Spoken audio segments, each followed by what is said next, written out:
And he's given us some information relative to the African American in the criminal justice system. And of course, Dr. Sanford, let's pick up where we left off and give you an opportunity over the last 10 minutes in a real sense to sort of give our audience as much information as you possibly can in reference to African Americans in the criminal justice system from any perspective that you'd like to take. Okay, and again, I think as we started talking, we see this as social structural, meaning the many institutions that make up the society that we live in and the interconnections I would like the listening audience to understand. So when we think about the family, if that's strong, then you find a decline in negative activity with the criminal justice system.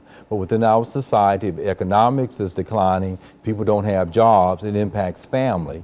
And then you have religion, and if you have families in decline, economics in decline, and religion is trying to do their best to help those families, but they don't come up to par, you find an increase in issues there, such as the Ferguson. So then you find the government that gets involved, and they are trying to create certain programs that might help low-income urban areas or either rural areas that might be low income. So I'm trying to get you to see that within those major institutions, there's an interconnection between there. When those things are good, then we'll find the criminal justice system and people not being deviant within the society in which we live in.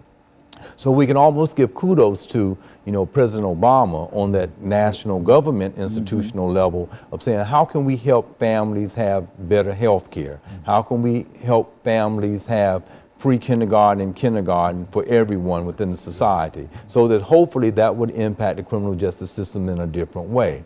But even given that, I'm talking, as we may mention to the last segment, about the disproportionate amount of people that are in prison, the disproportionate amount of people that are in the criminal justice system, the behavior that those who are in authority, such as police, and in the actions of Martin or Brown or Gardner or the kid in Cleveland that was shot, how do we have a more humanitarian way within our criminal justice system, along with the positive and good things about the system? Because it does keep order. If we can imagine it not having a criminal justice or policing, it would be chaotic.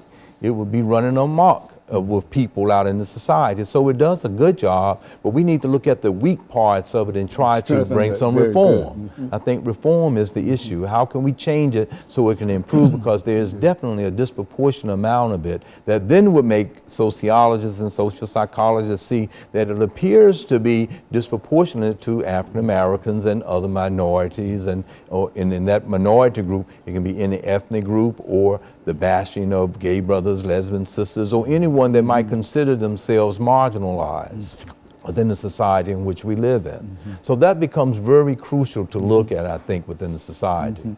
Dr. Sanford, let's look at some of the solutions. I would imagine that you've been involved with a large number of folks dealing with solutions and et cetera. Yes. Let's use the rest of this time to think in terms of how do we move toward solving some of the issues that we have here. Certainly we can't do it on this show, but at least give us some ideas to the path that we could possibly take in terms of trying to bring some answers to some of the problems that we have. Yes. Well, just as I would like to share as I open up with my experience of working with the National Organization of Black Law Enforcement Executives, just as this chief of police here in Davidson County convened with other ministers, and we had a discussion about the Ferguson issue so that people could have some clarity about community type of service from policing and how that could possibly not occur here and be proactive. So one of the solutions, I think, is having a good community relationship with authorities such as the police officers and the mayor and that group of people.